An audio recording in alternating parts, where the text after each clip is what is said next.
সবাইকে অনেক অনেক স্বাগত জানাচ্ছি আজকের দিনের দ্বিতীয় অনুষ্ঠানে। আজকে যে বিষয়টা নিয়ে আলোচনা করব সেটি হলো ডিসেম্বর মাসের রাশিফল এবং আজকের রাশি হলো বৃষ রাশি। অনুষ্ঠানের শুরুতেই ছোট্ট একটা রিকোয়েস্ট করতে চাই, যারা আজকের দিনে প্রথম দেখছেন বা চ্যানেলটা এখনও সাবস্ক্রাইব করেন না অবশ্যই করবেন, আর সঙ্গে সঙ্গে বেল বাটনটি অন করে রাখবেন, কারণ আমি যখনই কোনো ভিডিও আপলোড করব তার নোটিফিকেশন সবার আগে পৌঁছে যাবে আপনার কাছে।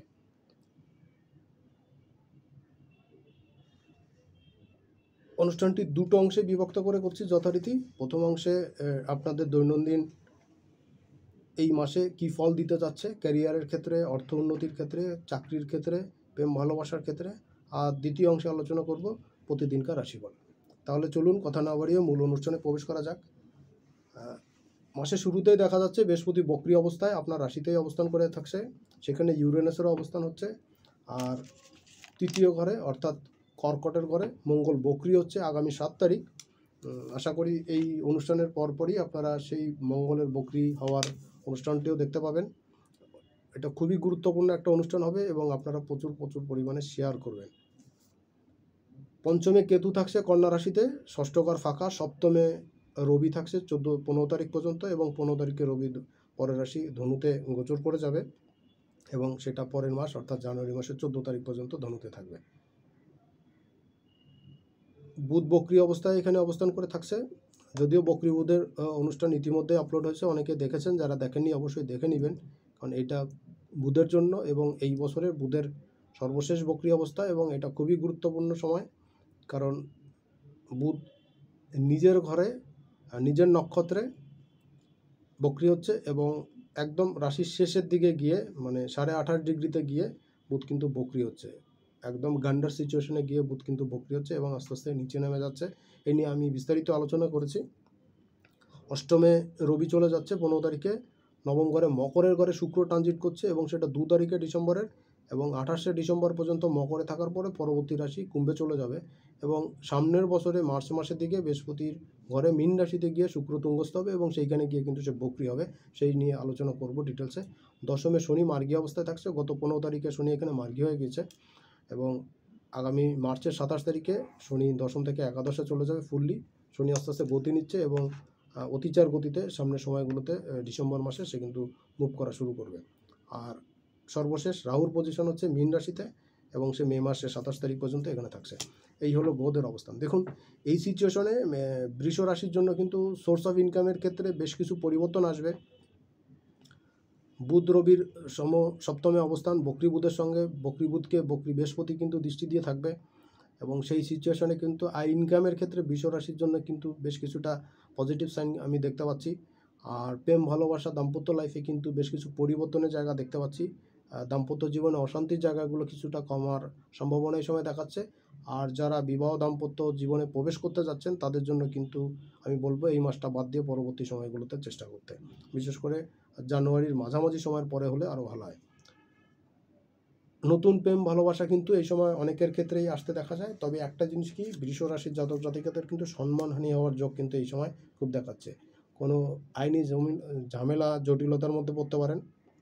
বৃষ রাশির জাতক জাতিকাদের জন্য এই জায়গাটা খুব একটা সুইটেবল হচ্ছে না। বিজনেসের ক্ষেত্রে সপেশার ক্ষেত্রে কিছুটা ডেভেলপমেন্টের সুযোগ পাবেন, কিন্তু পুরনো ধার বাকির লেনদেন থাকলে সেগুলো যত দ্রুত সম্ভব মীমাংসা করে ফেলানো ভালো হবে, অথবা কিন্তু আইনি সমস্যার মধ্যে পড়তে হতে পারে। সন্তানের ক্যারিয়ারের ক্ষেত্রে, পড়াশোনার ক্ষেত্রে, এডুকেশনের ক্ষেত্রে যারা বৃষ রাশির জাতক জাতিকা আছেন, স্টুডেন্ট যারা আছেন, তাদের পড়াশোনার ক্ষেত্রে এই সময়টা কিন্তু একটু স্লো রেজাল্ট প্রদান করবে।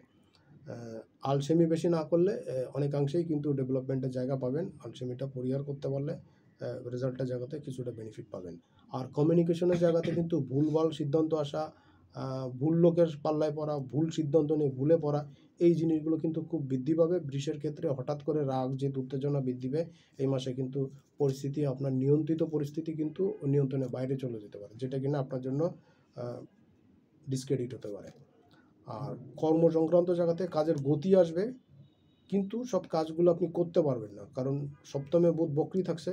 এই কারণে কিন্তু আপনার মেজাজ মর্জি, মন মানসিকতা কিন্তু আপ ডাউন সিচুয়েশনে থাকবে।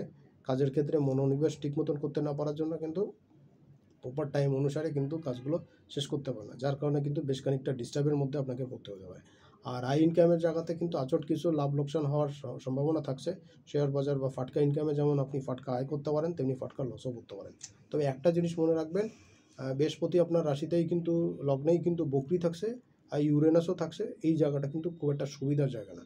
বিশেষত মাসের প্রথম 15 দিন একটু বেটার গেলেও পরের সময় সেগুলো কিন্তু আপনার জন্য বেটার থাকবে না, কারণ সূর্যদেব সরে যাচ্ছে, অষ্টমে সরে গেলেই কিন্তু আপনার জন্য আরও বেশি নাজুক পরিস্থিতি চলে আসবে। এই ছিল প্রথম অংশে। সরাসরি চলে যাচ্ছি দ্বিতীয় অংশের আলোচনায়। 1 তারিখ এবং 2 তারিখ দেখা যাচ্ছে যে আপনার আয় ইনকামের জায়গা, বিজনেসের জায়গা যথেষ্ট ভালো থাকবে। এই সময় স্বপেশায় যারা থাকছেন, বিজনেস যারা করছেন, তাদের জন্য কিন্তু মারাত্মক শুভ টাইম, সোর্স অফ ইনকাম বৃদ্ধি পাওয়ার জন্য এবং প্রচার প্রচারণায় আসার জন্য, লাইমলাইটে আসার জন্য। 3 তারিখ এবং 4 তারিখ এই সময়টা আয় ইনকাম বৃদ্ধি পাবে, পুরনো ধার পাওনা ঘন্টা এগুলো কিন্তু আদায় করতে সক্ষম হবেন।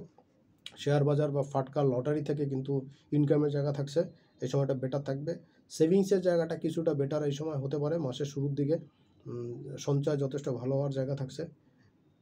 5 তারিখ এবং 6 তারিখ এই সময় আপনার ভাগ্যদেবীর পূর্ণ সাহায্য সহযোগিতা পাবেন। পিতা পিতৃস্থানীয় ব্যক্তির পরামর্শ আপনি লাভ করবেন এবং তাদের থেকে আর্থিকভাবে বেনিফিটেড হতে পারেন। কর্ম সংক্রান্ত জায়গাতে বেনিফিটের জায়গা আসবে, আয় ইনকাম কিন্তু বৃদ্ধি পাবে। আর সবচেয়ে বড় জিনিস হলো মায়ের শরীর স্বাস্থ্য এই সময় একটু টেনশনের জায়গা থাকবে, একটু ডাক্তারের পরামর্শ নিয়ে নিলে ভালো করবেন। 7 তারিখ এবং 8 তারিখ 7 তারিখ এবং 8 তারিখ এই দুইটা দিন কিন্তু আপনার জন্য অনেক ব্যস্ততার সময় থাকবে। পারিবারিক ক্ষেত্রে একটু চাপের থাকবেন। মায়ের শরীর স্বাস্থ্য এবং স্পাউসের শরীর স্বাস্থ্য খুব একটা ভালো নাও যেতে পারে। ডাক্তারি পরামর্শ তো নিতে হবেই এবং সেই সঙ্গে কিন্তু পরীক্ষা নিরীক্ষাগুলো ঠিক মতন করতে হবে। কাজের দিকে বেশি মনোযোগ থাকবে, তখন কিন্তু পারিবারিক অশান্তিতে কিন্তু আপনাকে ভুগতে হতে পারে। সো দুই জায়গাতেই ব্যালেন্স করে চলতে হবে আপনাকে এই দুইটা দিন, নতুবা কিন্তু সব দিকেই কিন্তু আপনি সমস্যার মধ্যে পড়বেন। পারিবারিক সুখ শান্তি তো বিসর্জন হবেই, সেই সঙ্গে কিন্তু কর্মক্ষেত্রেও আপনি ড্যামেজ সিচুয়েশনে পড়তে পারেন।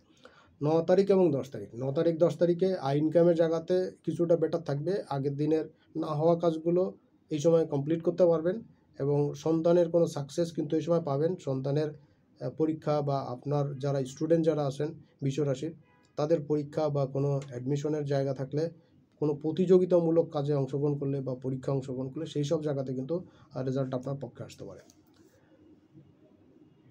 দেশের বাইরে থেকে যারা ইনকাম করেন বা ফরেন কারেন্সির মাধ্যমে যারা ইনকাম করেন, তাদের জন্য সময়টা যথেষ্ট বেটার থাকবে। এই সময়টা সচেষ্ট হলে কিন্তু আয় ইনকাম যথেষ্ট ভালো হবে। 11, 12, 13 এই 3 দিন কিন্তু ব্যয়ের একটা টেন্ডেন্সি থাকবে, ব্যয়বাহুল্যতা থাকবে। এই সময় সচেষ্ট না হলে কিন্তু তুলনামূলক কম গুরুত্বপূর্ণ কাজে বা কম প্রয়োজনীয় কাজে অধিক ব্যয় হয়ে যেতে পারে। সেই জন্য পরে আর্থিকভাবে চাপে পড়তে হতে পারেন।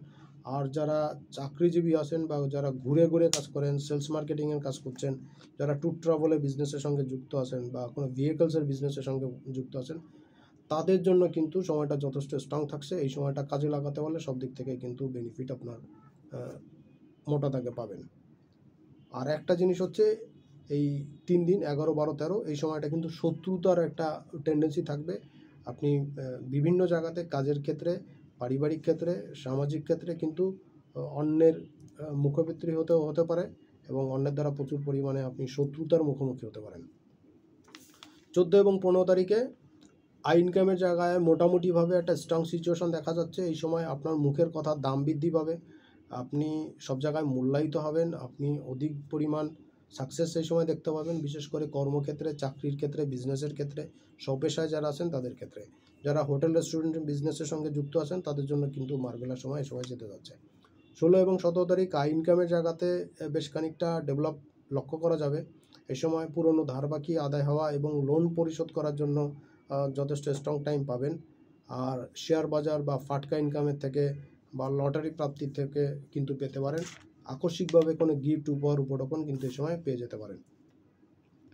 18 এবং 19 তারিখ এই সময় কমিউনিকেশন খুব স্ট্রং থাকবে। এই সময় আয় ইনকামের জায়গাতে জন্য পুরনো কমিউনিকেশন কিন্তু খুব কাজে লাগবে। পুরনো জায়গাতে যোগাযোগ হবে এবং সেইখান থেকে কিন্তু লাভজনক সিচুয়েশন আপনি দেখতে পাবেন। আর পিতা পিতৃস্থানীয় ব্যক্তির সাহায্য সহযোগিতা পাবেন। কোনো আধ্যাত্মিক গুরুর সান্নিধ্য আসা বা তার কোনো পরামর্শ এই সময় কিন্তু আপনি পেতে পারেন। 20 এবং 21, 20, 21, 22 এই 3 দিন আপনার পরিবারের সঙ্গে সুন্দর সময় কাটাতে পারবেন।